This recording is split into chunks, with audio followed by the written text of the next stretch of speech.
Hello everyone, welcome to our Let's Play series of Deus Ex Human Revolution. I am Colonel RPG, as usual, and I'm very happy to have you here with me as we look into Tim Corella's computer, and we're basically hacking everybody's computer because we have level 5, and we're gonna hack everybody's computer here in the inside of Industries.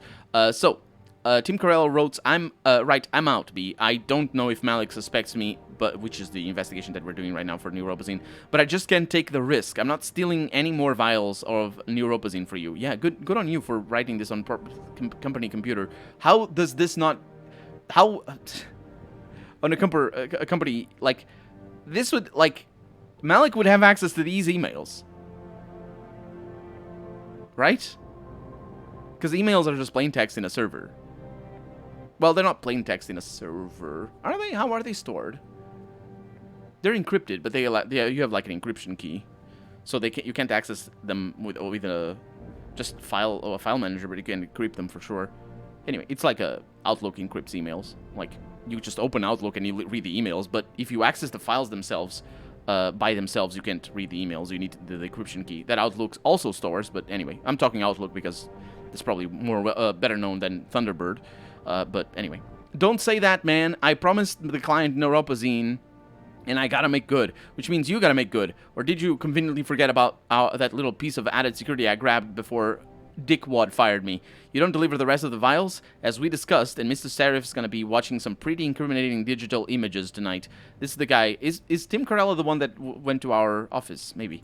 And let's see. Fine, you win. Since we can't use the helipad storage area anymore, I put the vials in the basement, in a vent shaft. Oh, I saw them! I looked at them and thought they were milk bottles, but I don't know how you expect to collect them. And Brian replies, good man, C. I'll find a way in, don't worry. You are deleting these emails, aren't you? P.S.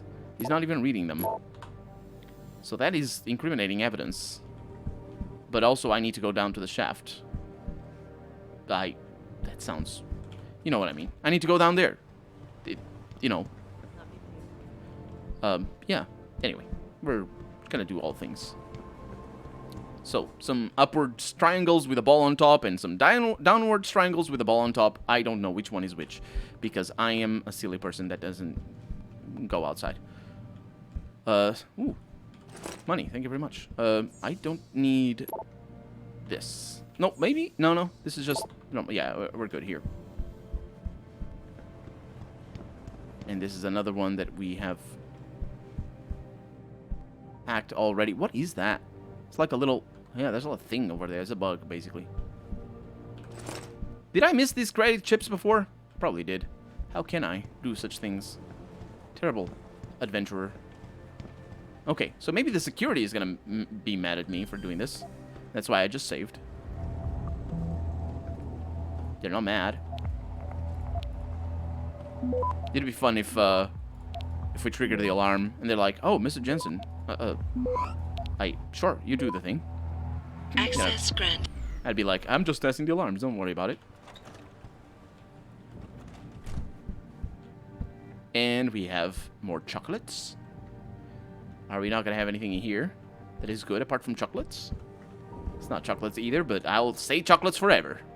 I haven't had chocolate in years. Not years. It feels like years, but like months. No, not months. I've had chocolate a couple of weeks back. Anyway, I think I even talked about it. It probably wasn't in this Let's Play. This is David Serif contacting Cal Lopez. Cal, I need you to head over to the temp lab for a few days and take the lead on Basilisk. The damn implant shouldn't be causing macular degeneration this late in the game. Rossi can't explain it, and if O'Neill gets wind, he'll cancel the contract. Damn, I miss Sevchenko.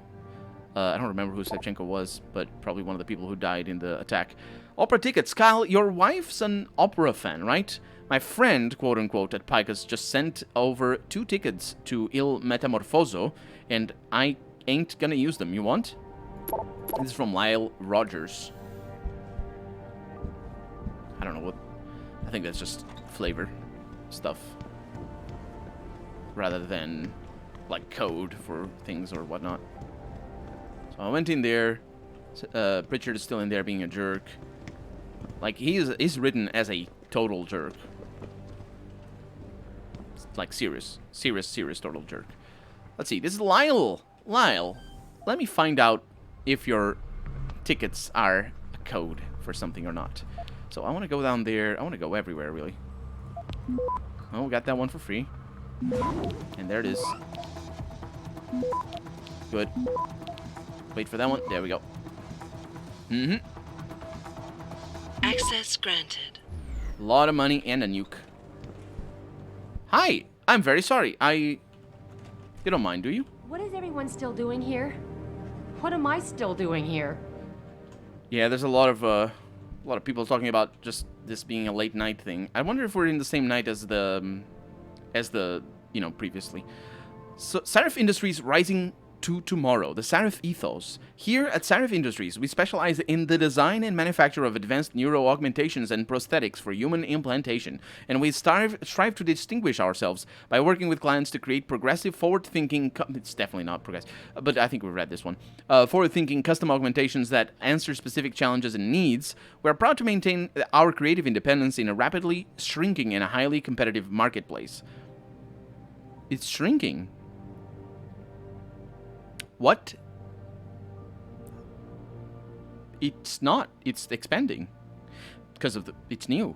To ensure our uniqueness, we maintain an in-house staff of doctors and nurses, in addition to the usual array of augmentation scientists and researchers, training them to work with clients to determine individual needs. Sarif Industries offers its clients free comprehensive pre-operational screenings so as to better understand their personal challenges. We employ over 1,500 people in the Detroit area in our factory and R&D facilities.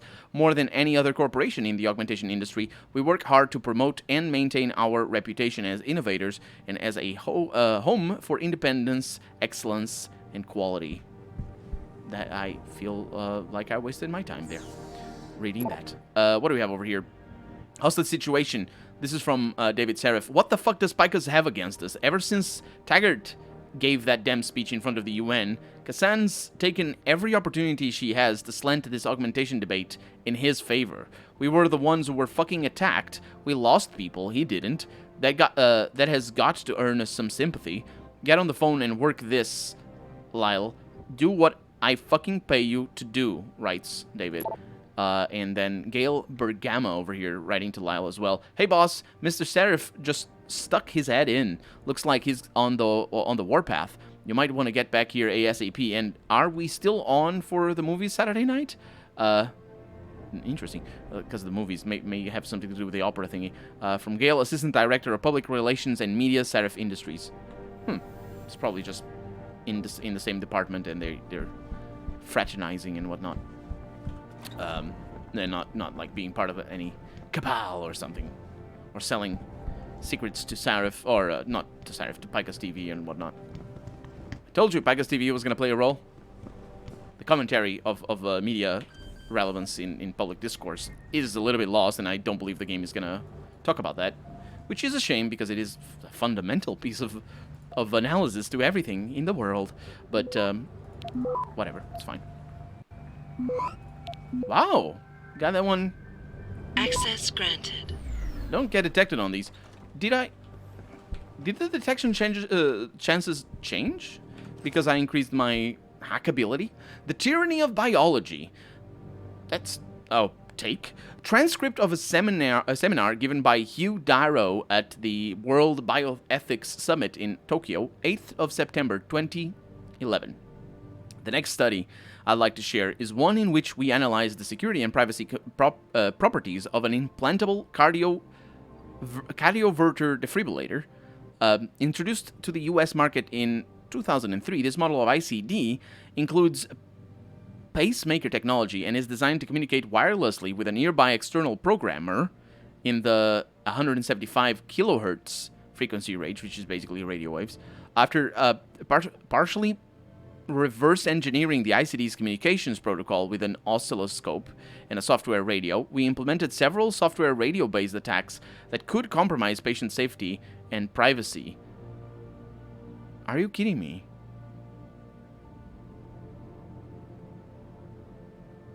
What is the privacy, though? I guess the privacy here is the thing, but the safety, like the defibrillators, they're sensitive things. You can't have like big magnetic fields on defibrillators because they will stop working because it's like it acts like an EMP. And other things that just basically defibrillators are you need to. I don't have a defibrillator. I know somebody who has it, but I haven't talked about that with them. But I do know some things about it. They require care. You need to be careful. You just need to know that you have a defibrillator and you need to act accordingly. There's things that it's like, there's things that you need to do and not do. At this point, cries of outrage from participants interrupt Mr. Darrow. He looks up surprised and loud, gaveling sounds. Please, ladies and gentlemen, please. After several minutes, the crowd quiets enough for Mr. Darrow to speak. Listen, I'm not here to talk about the philosophical nature of what we do in augmentation science. That's not to say I don't understand the ramifications of my work, just that I feel there are better thinkers than I, more suited to the task. My prowess, my genius, if you'll forgive me calling it that, is in the creation of these engines of human improvement. I'll leave it to future generations to decide if I am remembered well for what I have created. But I will say this, at no time in our history as the dominant species on this planet have we as human beings had as much power over our own bodies as we do now.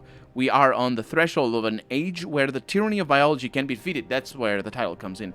Someone born blind, someone whose legs are claimed by some tragedy, someone who once could hear but now cannot.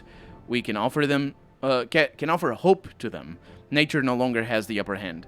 And look at that, the game actually talking about disability, where before it has not. It has always been. This is weird. It's also on an ebook, so I don't know if it is part of the main narrative or anything. But it's like every time they talk about that, it's always in the sense of, oh, but people are gonna get better legs. They get better legs. That's really bad if they get better legs.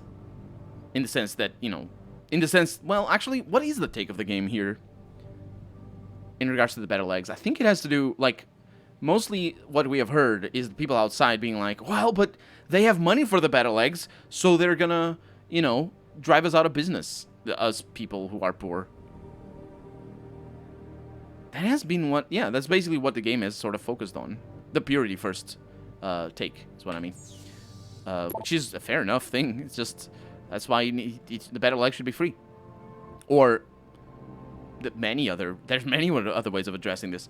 So we have been here before? I've read all this. Micah, I just got off the phone with Erin, and from every season. She told me that all these vacation days you've been using up lately haven't been vacations at all. Why didn't you come to me, sweetheart? If I'd known how difficult it was for you to set foot near the labs, I could have done something about it. Look, I'll speak to David, he'll understand, and maybe we can get workers' comp to reimburse us for all the weeks you've been missing. In the meantime, stay home, try to relax, and keep up those sessions with Erin. She sounds like a really helpful person. Interesting. In the game that showed before, those people being like, you shouldn't get overtime pay. You should, for the invasion of the first level of the game. I don't remember exactly how that went. But anyway, we're in another office, and we got a little bit of traveler bonus. The neural hub, that's a scholar, nice. I probably should pay attention to this if I... Nah, we're probably getting the experience every time, aren't we? Because I don't remember reading things that we haven't read already. I think they're all different, basically. The Neural Hub Designed for a Next Generation by Hugh Darrow. Excerpt from a paper in NeoNature, May 2015. Neural Hub technology is viewed by some as the milestone about the neck of cybernetics research, but such commentary indicates a failure to think outside the box. In fact, the Neural Hub has always had the capacity to grow beyond its function as a gateway for cybernetic integration. These implants, developed in the beginning as components in ever-shrinking cell phone, TV, and MP3 player parts. Oh my god, that is so cute! This game thinks that people care about MP3 players, and they call it cell phones as well. And also TV, mind you. I mean, but TV is less... It's so cute. Look at how naive they are. I think even for 2012. But anyway, compromised numerous physical processors integrated on one physical chip. But the key is in the threading. The hub is controlled by software that it's written by the same person that doesn't know how to use semicolons. That enables more efficient processing on the hardware. Each input from the nervous system generates its own or multiple threads based on operations like motion or recollection. What I propose is a combination of multi-core processors tied closer to the human brain's own superlative multitasking capacity, effectively breaking down the barrier between the commonplace the barrier between the commonplace hub designs of current iterations and the subject's own mind. In effect, we allow the hub to work with the human brain. In analogy, instead of a relay race where one participant is slower than the other, it becomes a ride on a tandem. I'm not really sure where that analogy goes, but it does become a ride on a tandem. It is how that works. Canonically, because that's what the game is saying. I'm sorry, writes Cindy Martinez to Diane Gonzalez. Don't be pissed at me, Di. Or D, maybe. All I meant when I said it was that... What? All I meant when I said it was that maybe, just maybe, they made a mistake. It happens all the time on those crime scene shows, and we never actually saw the DNA results. Don't you want to believe that Megan could still be alive? She was your friend too, after all. I don't... interesting. This is, Deanne writing, "Hey Gail, you hear they're thinking of cutting vacation days? What the hell? This is the kind of thing companies do when they're about to go belly up. Or when they're about to buy their stock back. That's also how that works. Which means they get richer. Because of course they do, because they're not paying you. Because that's how they get rich. Yeah, Lyle just told me. We work our butts off and they start taking away our benefits. Not cool. I'm starting to get a sinking feeling about this place. You still think...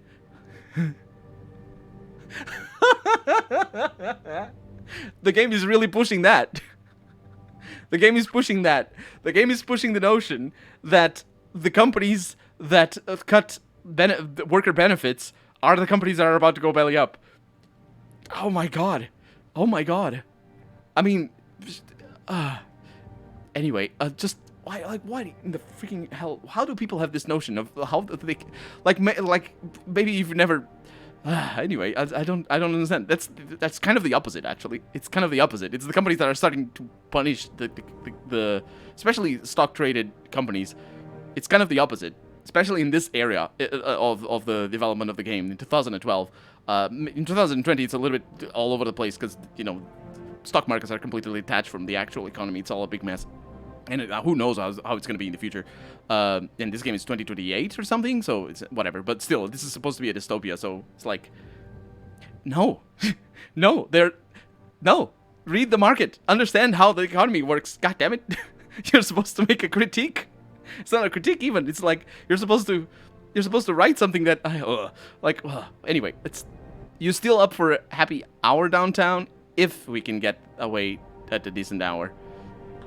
I just this is in contrast. This is next to the room where they go. They're gonna pay you because you don't feel comfortable. This is next to the room where they go where they say that. Wow, this game, I tell you, this game is all over the place. In everything. It's all over the place. Okay, so, we don't need to do anything here. Thought there was a ladder going up or something. And we're already a lower level. So what I want to do... Oh no, there's more. There's more.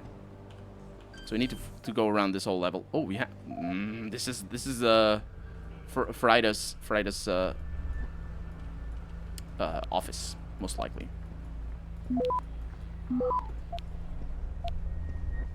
Yeah, the detection is a little bit better.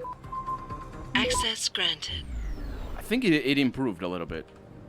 Level 3 is at 45? Huh. Building wings, a better tomorrow. What is transhumanism? A grandiose term, perhaps, but an accurate one. It is a search, a great destination that we as a species are approaching as our journey through evolution nears its next great leap. It is no less than the chance for human beings to reach out and take the helm of our own development. It is also the chance for you to show that you don't understand what evolution is, which is a common trope in video games, honestly, but also in specifically games that have people being like, "Oh, I'm gonna be the next step in evolution." No, that's certainly not leaps, but it also isn't. That's not what evolution is. For the first time in history, we live in an era where the factors that define the borders of the human condition, death, longevity, disability, and all the other many tyrannies of our own biology can be surpassed. The advancing science of human augmentation technologies allows us to look to an enhanced future, a better tomorrow, where the limitations of flesh and bone can be transcended. If I write these words and sound like an evangelist, then perhaps I am. I look to my future enwrapped. I think this text, better than anything else, really shows how, like, this is a great. I think a cyberpunk setting. It's kind of complicated because I'm thinking of Shadowrun specifically and of Ghost in the Shell, and those are like transhumanism is always going to be a center point of cyberpunk. It's just part of the genre. It's just how it goes.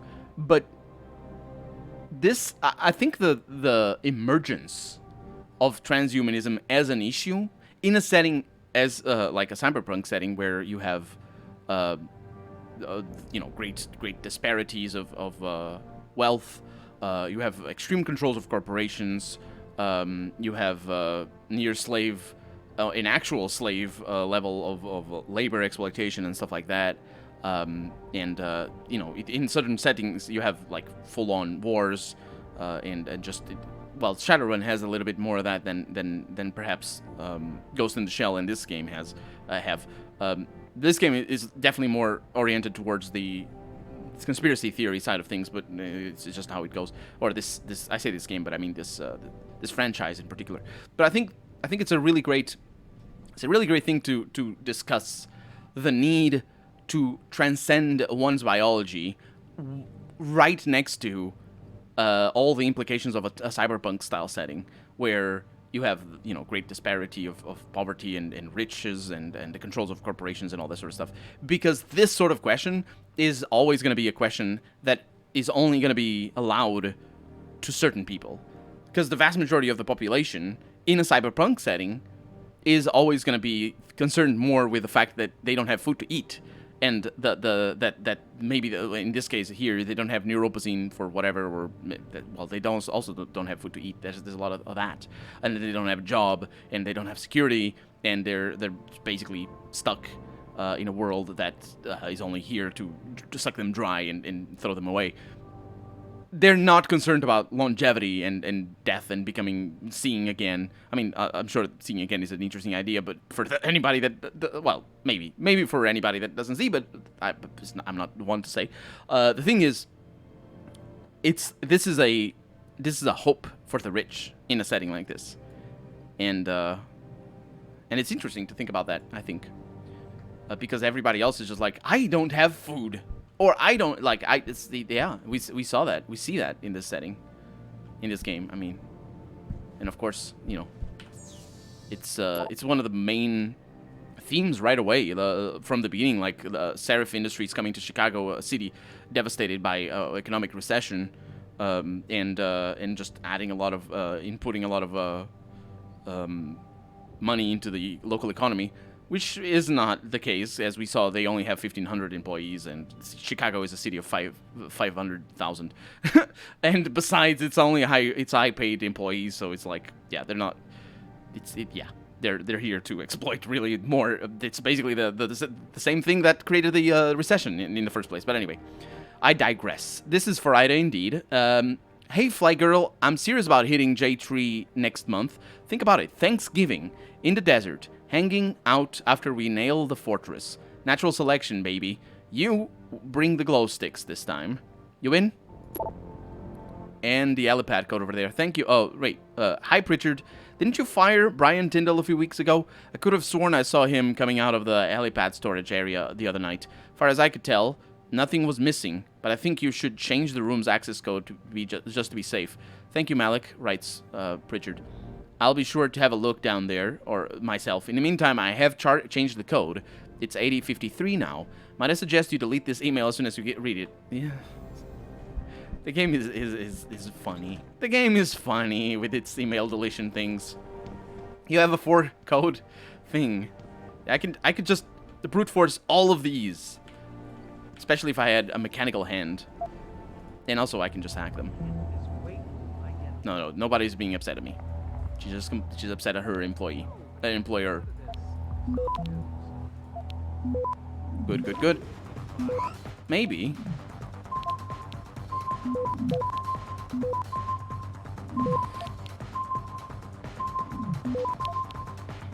Access granted. That worked. Excuse me. Who's this? Hi, Adam. Look, I don't want to sound like a conspiracy nut job, but, is it true you found a secret government internment facility right here in Detroit? You mean a prison system? Adam, is Mr. Seraph really shipping you off to China? What's he thinking? I haven't heard anything about this. Damn government. Emergency management, my shiny white ass. The mechanism for martial law is in place, buddy. You just watch. You don't send your chief of security halfway around the world just hours after a terrorist attack on your company? It doesn't make sense. Is that the, I don't remember. I don't know if this guy is the one that I was thinking of, that we heard of. We're listening to the conspiracy radio. I wish I could listen to the conspiracy radio. Stop talking crazy or I'm gonna hang up. Oh, you're on the phone right now. He picked up the phone and is like, you are crazy and shut up. But no. Okay, so we need to go to the helipad, most likely. Can I not go to the to the street? I can. Let's go to the street. Should I go to the street? Maybe not. I could go to the street because if I go to the street, I'm gonna sell my sniper because I'm carrying it around and the not just the sniper, the how do I get to the helipad? It's upstairs, right? And the automatic assault rifle as well, or whatever the thing is. So the reason why I'm here is because I want to go to two places. One of them is the outside helipad that I hacked before, and would have hacked anyway. I didn't bypass anything because, you know, I don't want to lose the experience and the money. It was like 500. That was a lot. Give me the cutscene. That's faster, I think.